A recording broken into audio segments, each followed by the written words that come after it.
Bismillahirrahmanirrahim. Assalamualaikum warahmatullahi wabarakatuh. Kita berjumpa lagi di perkuliahan saya di Fikih Klasik ini, Institut Darul Quran. Kita pertemuan hari ini pada 9 Mei ya. Kita awali dengan bacaan basmalah bersama-sama. Bismillahirrahmanirrahim. Baik teman-teman, jangan lupa perkuliahan kita silahkan di absen, disimak, jangan lupa juga menyiapkan alat tulis untuk mencatat beberapa hal yang dianggap perlu dan urgent. Saya akan menyampaikan tema tentang zakat ya, zakat. Sebelum ke pengertian dan lain sebagainya, saya akan bicara sejarah. Sejarah zakat itu pada mulanya berupa infak, jadi belum ada zakat tuh. Awalnya itu dulu adalah infak yang harus dikeluarkan seorang kepada fakir miskin. Dah, itu aja dah. Dan kepentingan untuk pembelaan agama. Sementara jumlah banyak dan sedikitnya juga tidak ditentukan atau belum ada batasan lah, kira-kira begitu. Baru pada tahun kedua setelah Hijriah, zakat kemudian dijadikan pokok ibadah yang harus dilakukan oleh setiap muslim apabila telah memiliki harta pada batas-batas yang ditetapkan. Az-zakat, kan? Apa beda sodakoh, zakat, infak? Sodakoh itu sesuatu yang diberikan oleh seorang dapat berbentuk materi ataupun non materi. Sementara infak adalah pemberian yang dilakukan oleh seseorang baik yang sunnah maupun yang wajib, dan juga tidak ditentukan nilainya, sasarannya dan waktunya juga tidak ditentukan. Sementara yang wajib adalah yang ditentukan nilainya 2,5%, 5%, 10% atau 20% dan lain-lainnya. Di antara infak yang wajib, nah ini harus diperhatikan, di antara infak yang wajib adalah zakat. Itu zakat. Mengapa zakat? Mengapa umat manusia itu ada zakat, gitu kan? Setiap muslim berkewajiban untuk memberikan sedekah dari rezeki yang dianugerahkan oleh Allah kepada umatnya. Masalah kemiskinan dan berbagai macam bencana alam, kekurangan, dan keduafaan merupakan permasalahan sosial bagi seluruh kalangan. Jadi biar ada keseimbangan, bahwa yang kaya tidak semakin kaya dan miskin tidak semakin miskin. Tidak terkecuali kaum muslimin.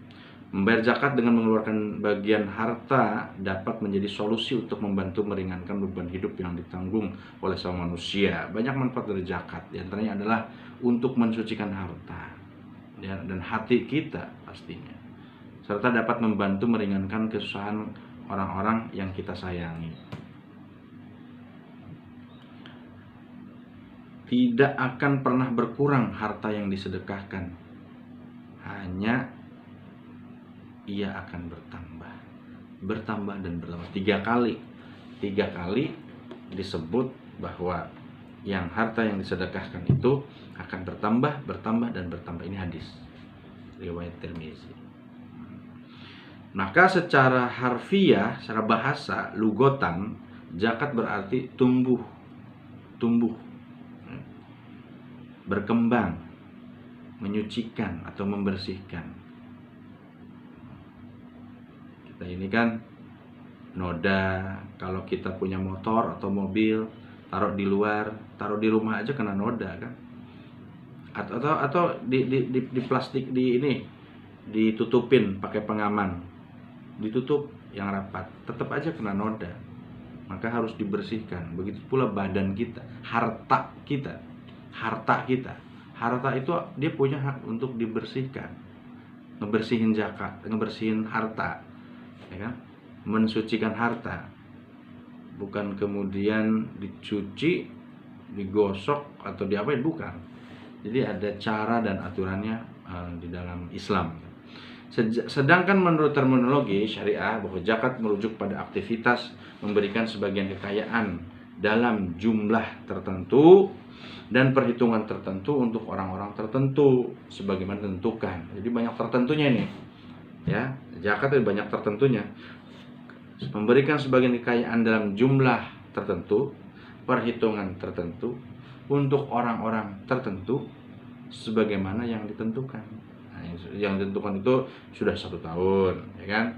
Kemudian orang-orang tertentu itu adalah yang mustahik zakat, yang berhak mendapatkan distribusi zakat. Perhitungannya ada yang sekian persen, ada yang sekian persen, berbeda-beda. Fardu ain hukum zakat itu bagi setiap muslim. Jadi kalau fardu ain itu ya perorangan. Beda kalau fardu kifayah ya. Fardu kifayah itu satu kelompok atau satu desa, satu RT, satu aja yang jalanin, ya udah itu kifayah, kolektif, komunal.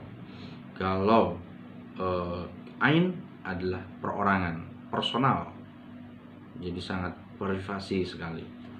Fardu ain, jadi wajib yang sifatnya pribadi masing-masing. Hadisnya dalilnya adalah khudz min amwalihim shadaqatan tutahhiruhum wa tuzakkihim biha. Ambillah zakat dari sebagian harta mereka, dan zakat itu kamu membersihkan, dengan zakat itu kamu membersihkan dan menyucikan mereka. Bentengilah, ini Ibnu Mas'ud, bentengilah dan suburkanlah hartamu dengan zakat.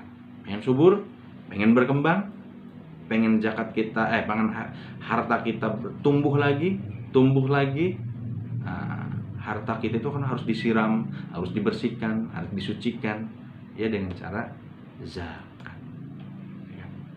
Wa aqimus shalah wa atuz zakah, Al-Baqarah 43. Yang tadi khudz min amwalihim itu adalah At-Taubah 103. Ya. Jadi maksudnya adalah zakat itu membersihkan mereka dari kekikiran. Karena kan kita suka menggenggam tuh. Pokoknya sesuatu yang digenggam itu akan lama-lama akan menimbulkan cinta yang berlebihan. Sesuatu yang kita miliki, genggaman harta yang kita miliki, itu harta kita, lama-kelamaan akan menjadi cinta yang berlebihan, memiliki, ya kan? Maka bersihkan dari kekikiran dan cinta yang berlebihan kepada harta benda. Cinta yang berlebihan. Nah, yang dimaksud dengan mensucikan itu adalah menyuburkan sifat-sifat kebaikan dari dalam hati mereka, dari hati yang mengeluarkan zakat, dan memperkembangkan harta benda mereka semakin subur, berkah, ya juga bertambah. Zakat itu ada dua, ada zakat fitrah, ada zakat harta, mall. Kita sering ke mall, tapi nggak pernah zakat mal, nggak pernah zakat harta. Oke, zakat fitrah wajib dikeluarkan menjelang Idul Fitri pada bulan Ramadan. Ya, jadi kalau setelah Idul Fitri nggak boleh. Kenapa? Orang mau merayakan kemenangan. Maka orang yang mustahik zakat itu dia pengen merayakan kemenangan ya sebelum sholat Id. Nah, setelah sholat Id dia benar-benar merdeka. Makanya memberikannya jangan pas setelah Idul Fitri. Besar zakat ini adalah setara dengan 2 kg makanan pokok yang ada di daerah kuwatil abdan. Makanan pokok. Jadi makanan yang bisa menguatkan fisik. Kalau di Indonesia itu ya beras. Kalau zaman dulu gandum. Nah, sekarang beras 2,5 kg. Kuatil. Makanan pokok. Boleh nggak diuangkan? Ini nanti pertanyaan ini. Zakat mal, harta mencakup hasil perniagaan, pertanian, pertambangan, hasil laut, hasil ternak, harta temuan, emas dan perak, masing-masing tipe. Nah, ini tadi itu adalah zakat mal ini memiliki perhitungannya sendiri. Ada perhitungannya sendiri. Kalau yang sekarang zakat fitrah dan zakat mal. Zakat fitrah itu objeknya apa saja? Pribadi manusia, itu fitri ya. Fitrah, kadar zakat fitrah sama mustahik zakat fitrah kepada fakir miskin rata-rata. Dikeluarkan pada waktu tertentu, yaitu sebelum hari raya Idul Fitri. Jika terlewat tidak lagi disebut zakat fitri, masuknya sedekah lah. Nah, zakat mal, objek zakat mal adalah harta benda. Kalau tadi kan pribadi manusia, nah ini harta benda. Kadar tidak sama untuk setiap objek zakat. Nah, mustahik zakat terdiri atas 8 asnaf. 8 asnaf. Mustahik ya. Nah, dikeluarkan pada waktu tertentu. Jika terlewat waktu tersebut terhitung hutang kepada Allah. Nah, sempurnakan ibadah puasa Ramadan kita dengan melakukan zakat fitrah. Oke, lanjut. Ini karena waktu kita terbatas ya.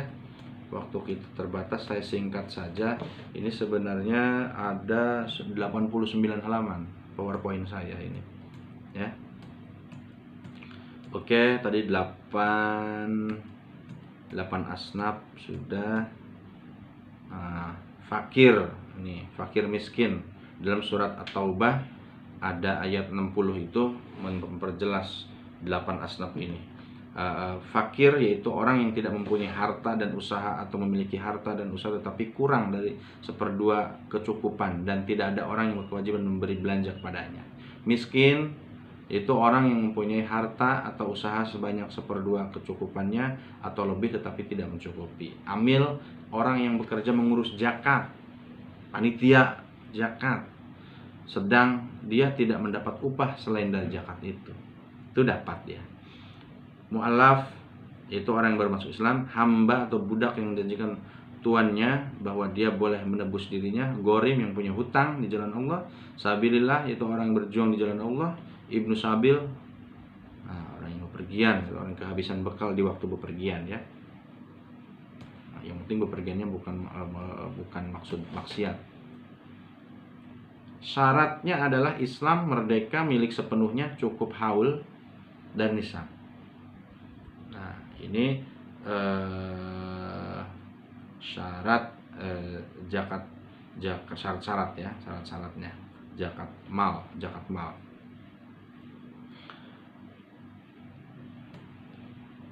Rukun zakat fitrah.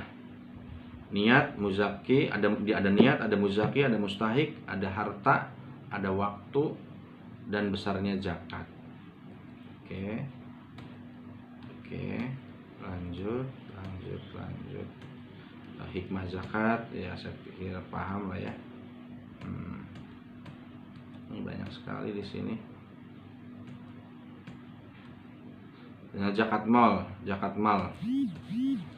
Saya cari perhitungan zakat mal ya. Nah, zakat mal. Nah, zakat mal ini perhitungannya. Zakat profesi, zakat perdagangan, ada zakat emas dan perak, ada zakat pertanian. Nisabnya adalah seharga emas 85 gram untuk zakat profesi.